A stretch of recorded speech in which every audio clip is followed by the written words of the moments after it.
बाबा बाबा बाबा बाबा बाबा बाबा बाबा बाबा बाबा। जी हाँ, झारखंड की राजनीति में अब बाबा बागेश्वर धाम की एंट्री हो गई है। मैं यही कहूँगा कि I am coming to you बाबा, please you are most welcome, please you come here and join Jharkhand. Jharkhand में कल तक बाबा बागेश्वर धाम का विरोध करने वाले लोग भी अब बाबा बागेश्वर धाम को झारखंड लाने की चर्चा करने लगे हैं। अब मैंने क्या बोला नहीं बोला बाबा मुझे माफ करें। जी हाँ, सही सुना आपने।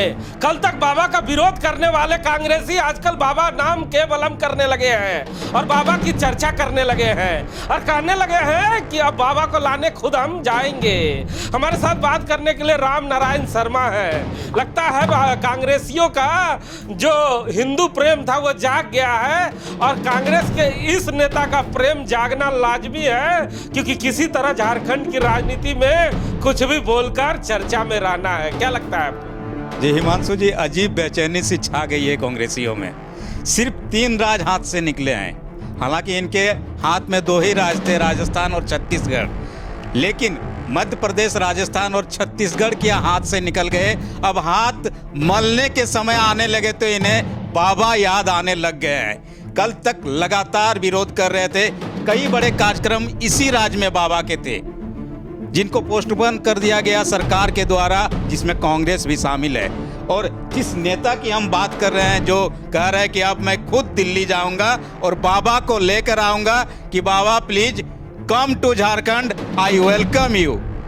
इनका तो काम है कि आप देख लीजिए कि अब जो इन्होंने इससे पहले विरोध करके कहा था कि बाबा के आने से ऐसा होगा, झारखंड में बाबा के आने से वैसा होगा, अब मुझे लगता है कि उसकी भरपाई करने की कोशिश में ये जुट गए हैं। लेकिन मुझे लगता है कि 3 राज्यों का जो इन्हें सेटबैक लगा है वो सेटबैक अब इन्हें एक तरह से दोबारा हिंदुत्व और सनातन के बारे में सोचने को विवश कर रहा है। हिमांशु जी, तो सुना ना आपने, तो सबसे पहले आपको कांग्रेस विधायक इरफान अंसारी के उस बयान को सुनाते हैं जिसमें इरफान अंसारी ने बाबा से माफी तक मांगी है। दिल्ली जाऊंगा, उनसे मिलूंगा और मैं उनको लाऊंगा यहाँ।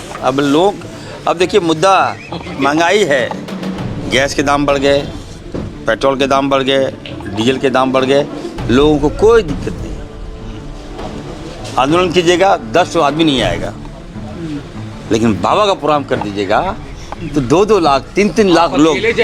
तो नहीं, अब देखिए मैं तो कहूँगा Congress party, I am genuinely, मैं by born I am Congress, so that's why I am saying कि अब बाबा पे ही राजनीति करना होगा हम लोग को, इस ट्रैक पे चलना होगा हम लोग को, और हम लाएंगे बाबा को। मैं अल्पसंख्यक एमएलए, बिल्कुल मैं लाऊंगा, आप देख लीजिएगा। मैं बिल्कुल, मैं धीरेन्द्र शास्त्री। अब मैंने क्या बोला नहीं बोला बाबा मुझे माफ़ करें।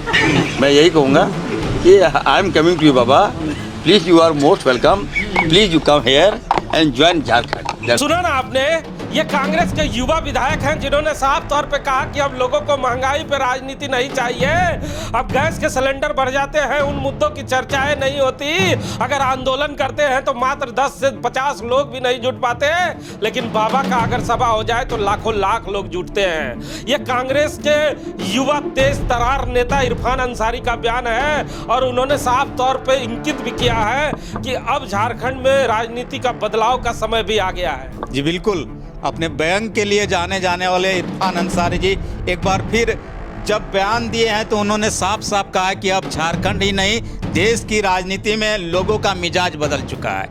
अब लोग राजनीति में महंगाई की चर्चा नहीं करते हैं, लोगों की ज़रूरतों की चर्चा नहीं करते हैं। हालांकि उन्होंने बयान के तौर पर ही कहा कि अब हम लोग भी बाबा की शरण में जाएंगे, लेकिन कहीं ना कहीं उनके अंदर भी अब ये एहसास हो चुका है कि देश में अगर राजनीति करनी है तो राजनीति की जो परिभाषा है और वर्तमान डर रहा है उसी रास्ते पर कांग्रेस को भी चलना होगा। अच्छा, खूब जबरदस्त चर्चा है कि कांग्रेस पार्टी के कई मंत्री भी चुनाव हार गए, उसी के तर्ज पे झारखंड में भी चर्चाएं शुरू हो गई है। कांग्रेस के जो घोर विरोधी लोग माने जाते हैं, जिन्हें कांग्रेस पार्टी ने लंबे समय के लिए सस्पेंड भी करके रखा है, वो लोग भी अब मुखर होकर सामने आने लगे हैं। सूत्र कह रहे हैं कि धनबाद से भी कई लोग दिल्ली रवाना हो गए हैं, रांची से भी दिल्ली रवाना होने की तैयारी आ रही है।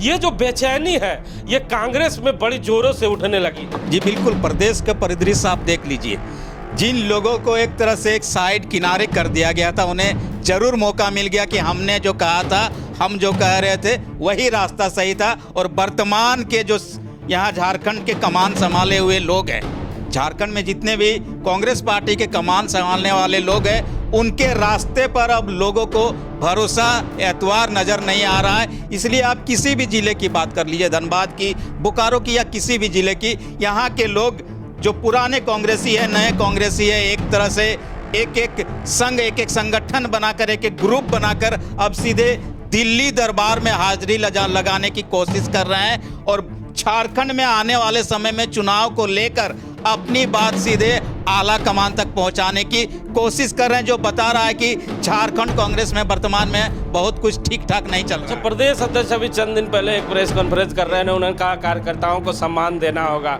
वहीं कार्यकारी अध्यक्ष कह रहे हैं कि कागज में ही अब संगठन नहीं, सड़कों पर भी दिखना चाहिए। तो कितना अफसोस होता है, कितने बड़े बड़े नेता प्रेस कॉन्फ्रेंस के माध्यम से ये बताने का प्रयास कर रहे हैं, जब 4 साल कुछ महीने बीत चुके हैं और चंद ही महीना बचा है लोकसभा में, और कई मतलब चंद साल बचे हैं, मतलब 1 ही साल बचा हुआ है विधानसभा में। उसके बाद ये कार्यकर्ताओं को सम्मान देने की चर्चा कर रहे हैं। झारखंड अगर छोड़ दी जाए, उधर छत्तीसगढ़ में भी एक चर्चा जोरों पे है कि आदिवासी का बड़ा वोट बैंक घसक गया है।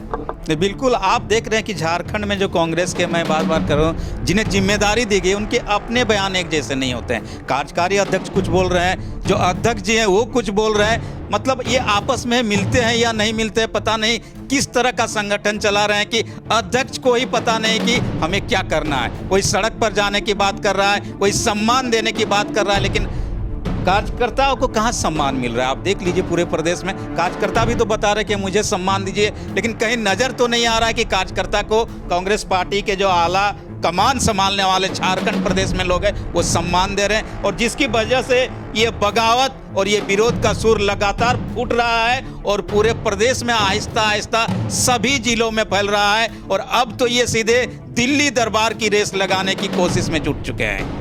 तो सुना ना आपने, दिल्ली दरबार की तैयारी हो रही है, लेकिन इरफान अंसारी के इस बयान के बाद झारखंड में राजनीति तेज हो गई है और धर्म पर राजनीति शुरू हो गई है। इरफान अंसारी ने साफ तौर पे कहा है कि झारखंड में किसी भी आंदोलन को करने के लिए अगर आप आगे बढ़ते हैं तो 10 लोग भी आपके साथ नहीं आएंगे, लेकिन बाबाओं की अगर सभा की जाए तो 1-2 लाख की संख्या में लोग चले आते हैं। इसीलिए बाबा को बुलाने मैं खुद जाऊंगा और बाबा को लेकर झारखंड में आऊंगा। इसीलिए हम कह रहे हैं कि झारखंड की राजनीति में बाबा की एंट्री हो गई है। अब कांग्रेस बाबा के भरोसे 2024 की नैया पार लगाने की तैयारी शुरू कर चुकी है। कैमरामैन भोला के साथ जीपी हिमांशु।